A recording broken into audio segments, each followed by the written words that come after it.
ladies, welcome back to my channel. I know I've been gone for a while, so if you've been wondering where I've been at, as you can hear in my voice, I am very sick and I have been sick for a while. Um, Not sure exactly what it is, but my voice has finally come back enough for me to start back doing tutorials. So I have a whole lot of videos lined up for you guys. I just have to do the voiceover part now that I have a voice and get them uploaded for you guys. So thanks for tuning in and let's get into this tutorial. As you can tell by the caption of the video, today we're going to be doing gold foil encapsulated nails. So I started off by pushing my client's cuticle back and then going around the cuticle area with my cuticle drill bit, and that just helps expose the entire nail bed and get any nitty gritty out. That's what I like to call it, just all of that gunk that needs to get out of there, dead nail, dead skin cells, everything. So now I'm going across the nails with my 180 sanding band, and this is pretty important because this is what helps remove the natural shine from the nails. As you know or may not know, the natural shine on the nail is what will prevent the acrylic from adhering to the nail properly and will in turn lower your retention rate. So then I just went across where the nail tip and the natural nail meet to blend those nail tips. And now I'm going in with my Mia Secret dehydrator. And this is just another layer of getting rid of those natural oils. Next, I'm going in with my Young Nails Protein Bond. And this is what helps the acrylic bond to the nail. And I don't show it, but I do always do 2 coats of that.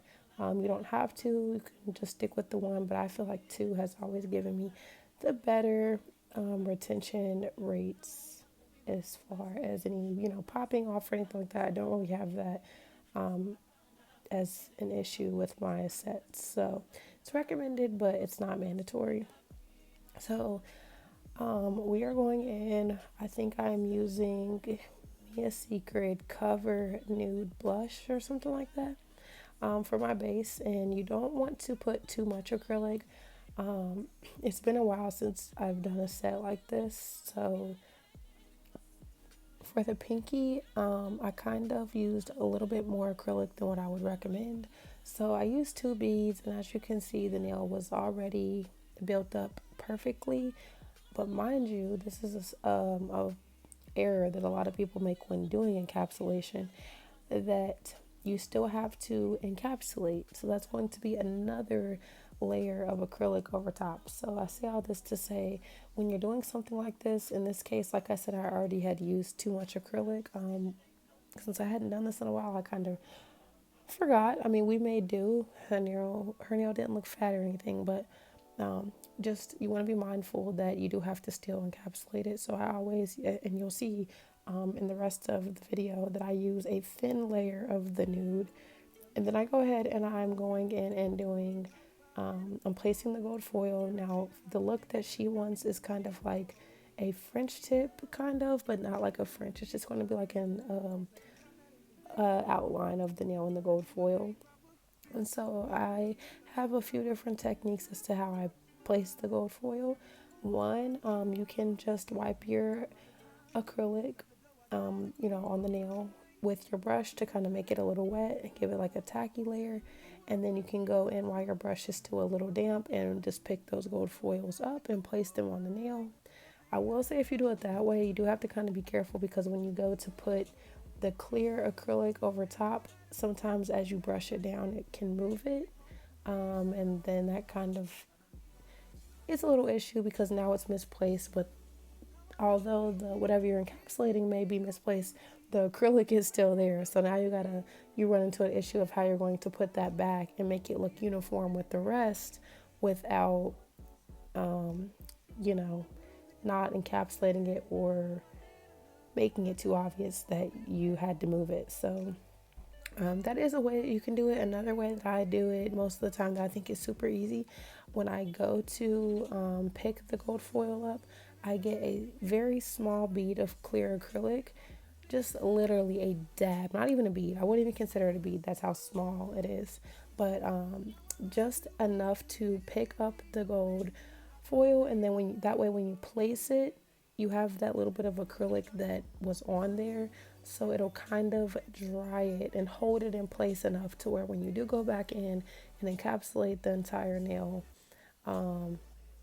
nothing will move. So that's another way to do it. I find that way to be much easier and more time efficient because it's very rare that you will find yourself having to replace the gold. So as you can see in this nail, I didn't do it that way that I just mentioned, the second way. So the foil at the edge of the nail was trying to come off as I would pat the acrylic down, but we may do.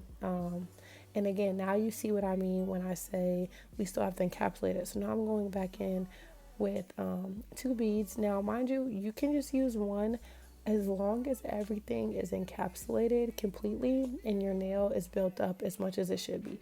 You have a proper apex, you have a proper foundation. You don't have to use two beads like I did in the video, but I just did that for this sakes because, like I mentioned, I didn't place the gold foil in a setting way, I guess. I didn't, use the acrylic to make it stay.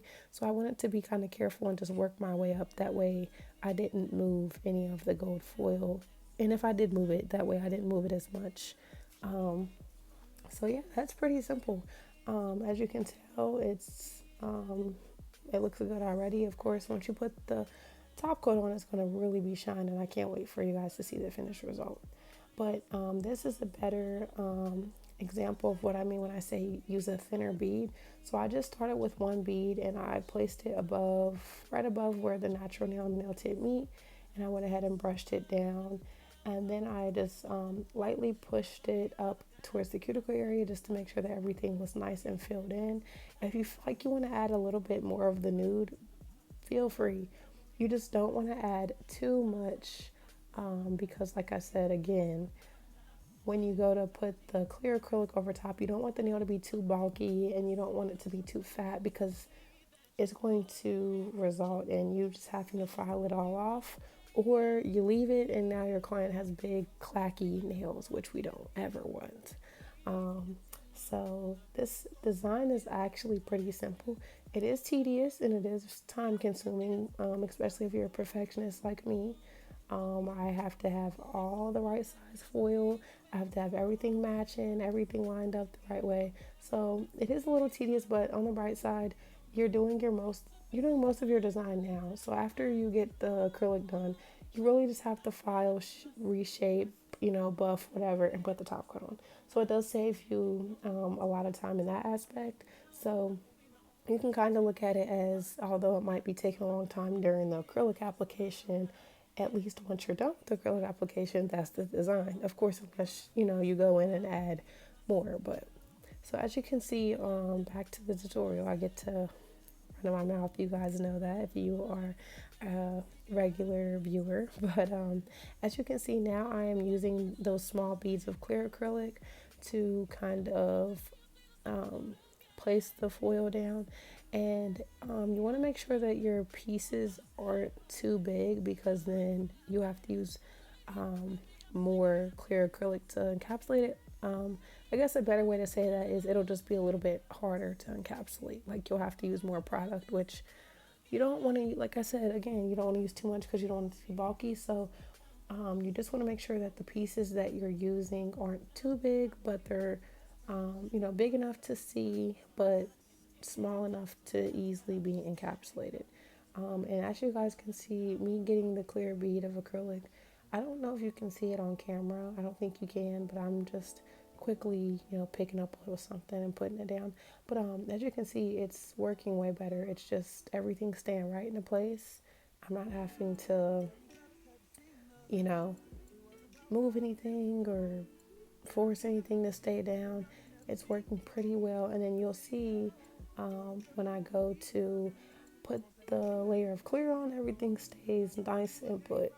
And so another thing that I want to mention is that you can definitely always add gold foil to, wherever you please. You do want to make sure, like I said, that there is enough, to make the design, but you don't want it to be too much. So as you can see here, when I do all of my encapsulation, especially something like this where the design is from top to bottom for the most part, I like to do 2 beads of the clear, and I like to do that because one, it helps with building up my apex and making sure that my foundation is solid, but also it just helps me make sure that everything is fully encapsulated. So that is a big thing when you're doing something like this, because if something is not encapsulated all the way, when you go to file it or use your e-file or even your buffer maybe, it will and can file some of that off. So in this instance, if I was to leave some of the gold out, it would for sure, because the gold flakes are so fine, it would for sure take that right off. So you just want to be mindful of that also. Um, but here with my second bead, everything laid nice and smooth. We have a really good apex. The acrylic is brought all the way up to the cuticle area, and the foundation is all set. So it's really a simple design. It's very repetitive. It's really easy to learn. Encapsulation, I think, in general, is one of the easier designs, although it doesn't look easy, especially, a lot of times when you get the finished result, you look at the nails and you're like, wow, how can someone do something like that? And it's pretty simple for the most part. A few more things I want to touch on, because I don't want to spend the whole time just repeating the steps. For the most part, the encapsulation part itself is fully explained, but I do want to touch on some of the basics. So, of course, your apex is the most important part of your nail, which is where the natural nail and the nail tip meet. You want to make sure that that is fully built. You don't want it to be too thick, of course, but you don't want it to be thin, because 9 times out of 10, if a nail is going to break, that is where it's going to break. And you want to make sure that you look at your client's nails from different angles, because that way you can see if you need to add more acrylic here, if there's too much in one spot. That way you can be mindful of when you go to use your e-file where you need to spend a little bit more time at. So just overall looking at your client's nails, and not just during the application process, but through the whole nail process in general. Make sure that you're looking at them from different angles, and really giving your client exactly what they want, if not exactly what you can give them to your best ability. And so another thing I want to touch on is, as you can see, I'm making sure to continuously wipe around my client's nail and her cuticle area, because we do not want any acrylic to be left there. Now that is super important, because if there's any acrylic that stays on the skin or beyond the nail, it will cause lifting. And it's just an uncomfortable feeling overall. So to help prevent that, you want to make sure that, again, with a damp brush, obviously clean, no acrylic on it, you want to make sure that you are just wiping around your client's cuticle area, making sure that the only acrylic that we have is on the nail where it should be and not on the skin. Normally that is caused by flooding. So if you place a bead that's too wet, or if you place a bead too close to the cuticle, when you do pat it down, it does, of course, move up just a little bit. And if the bead is too wet, obviously it will run off to the sides. So, yep, again, to prevent that, you just want to make sure that your bead isn't too wet. And you want to make sure that you're placing your cuticle bead right below the cuticle, not at the cuticle. Because, again, when you start to feather your acrylic down, it will push up and fall into place right where you need it. And if not, you can go in and add just a little bit more acrylic until you feel like your entire nail is filled. But again, just be mindful that you do not want any acrylic to be on the client's skin. And another thing, especially with encapsulation, I recommend that when you are applying the clear to encapsulate, that you are making sure to press up against the sides of the nails as well as the free edge to really keep that shape, because even in a general set, it's easy for the nails to kind of lose shape after applying the acrylic, and that kind of just adds a little bit more time in the end, because now you have to reshape them completely and really put some elbow work into filing. Whereas if you keep everything nice, if you keep everything nice and neat during the acrylic application, you won't really have that problem. And like I said, that is the same rule of thumb for even a general nail set, but especially with an encapsulated nail set, because you are using so much more product. With that clear being on top, it is easy for it to get a little bulky. So you just want to, again, be mindful.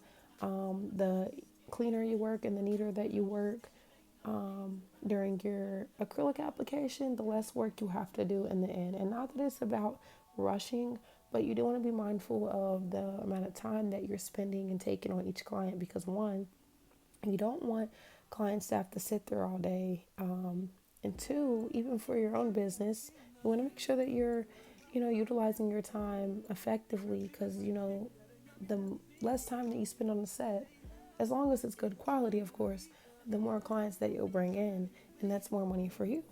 So you just want to be mindful of that.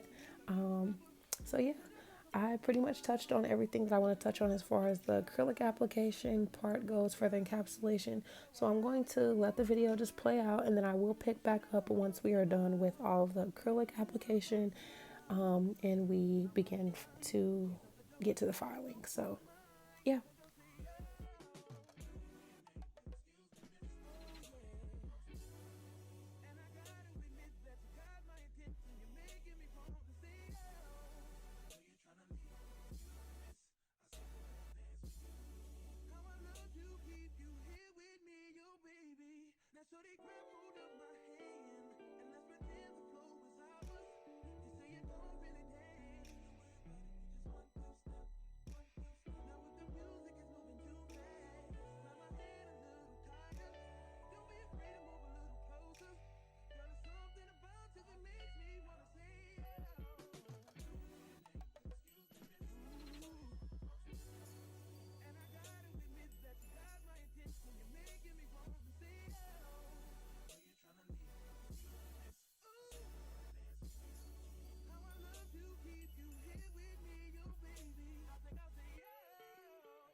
All right, so we are back and now we are starting with the filing. Because she did square, we do not have a lot of filing to do. It is pretty simple. You want to make sure that you're filing the sidewalls straight up and down at a 90-degree angle, and you want to make sure that you are pulling your client's skin back as well as pressing the file up against the nail flat. You want the file to always be flat up against the nail. That way it's not going at an angle, changing your square shape. The reason you want to make sure you're pulling your client's skin back is because with any file, it gets pretty sharp, and it takes one swipe to nick your client, or cut into her skin, whatever the proper, whatever the term you want to use. It will hurt and it will damage their cuticle area or their skin. So you just want to be super cautious of that. In this case, for filing, I use an 80 grit file, which is the sharpest, and you can find these on Amazon. I feel like this gives me the best shape. I take my shape very seriously. I feel like no matter what design you have, if the shape isn't there, the nails are just a flop. But no matter what, it's the same for the flip side. You could have a kind of bad design, but if the nails are giving, the shape is there, the foundation is there, you can definitely look past the shape because the nails themselves look good. You know what I mean? So I definitely take my nails pretty serious. And then, yeah, of course, at the free edge, you want to make sure that you're filing up and down at a 90-degree angle. And then I do take my file on the opposite side and I just run it across the entire nail, except for around the cuticle area. And I do this because I feel like this just gives the nails a much more clean look when we get to the end. So you do want to be careful though, because as you're moving it fast, it's easy for the file to find its way up near the cuticle. And again, we don't want to do that part near the cuticle. That is just on the rest of the nail. We will get the cuticle with the e-file. So you also want to make sure that when you're filing with this design or any encapsulated design, don't file too heavy-handed because you can take off some acrylic, which will take off your design. So just keep that in mind. So now here we are with the e-file. This is going to be important for the cuticle area. We already filed the rest of the nail, and you can still use your e-file on the entire nail, but it's not mandatory. As you'll see, I do it on some of my nails, some of the nails I don't. It really just depends on how much acrylic was on there. But remember, on this pinky, I did apply a little more acrylic than what I would have liked, so I did kind of use some time to file that. But this part is super important because it seals the cuticle, which helps prevent lifting. The goal here is to make sure that your nails look very flush. You want to look, you want the look that they are coming straight out of the nail bed, nice and flush with the natural nail bed in the cuticle area. It just gives it such a nice, clean look. So to do this, you want to make sure that, as you can see, I'm just taking my file and starting at one side and filing all the way over to the other side a few times. You don't want your drill to be up too high either. And this is the same when you're using it with the sanding band. Anytime you are using your drill, you want to make sure that you are keeping the drill moving. You don't want the speed to be too high, and you don't want to leave it in one place because that will cause friction, which causes heat, and your client's natural nail will burn like crazy. It's literally like a fire sensation. So you want to make sure that you're keeping that file moving at all times. And if you do feel like you're having that problem where your client keeps complaining about heat, definitely try to turn your file down. And you want to make sure that if you need to, that you are going over the entire nail to make sure everything is nice and smooth, because the goal here isn't to take off any acrylic unless you had too much. It's just to smooth everything out and give the cuticle area as well as the entire nail a nice, even, clean foundation. So now that that's done, I'm just taking my buffer and I am going across the entire nail from cuticle area to free edge. This is super simple. You're just buffing, getting off anything that may have been left on there from that e-file. And I don't film this part, but I then apply cuticle oil and have my clients wash with antibacterial soap. And I applied a top coat and a birthday charm. And this is how they turned out. So she was in love with them. I was in love with them. They turned out perfectly, super cute and classy for her 24th birthday. So it's pretty simple. Thank you guys for coming back and watching this video. Make sure to comment, like, and subscribe. And catch you in the next video. Love you guys.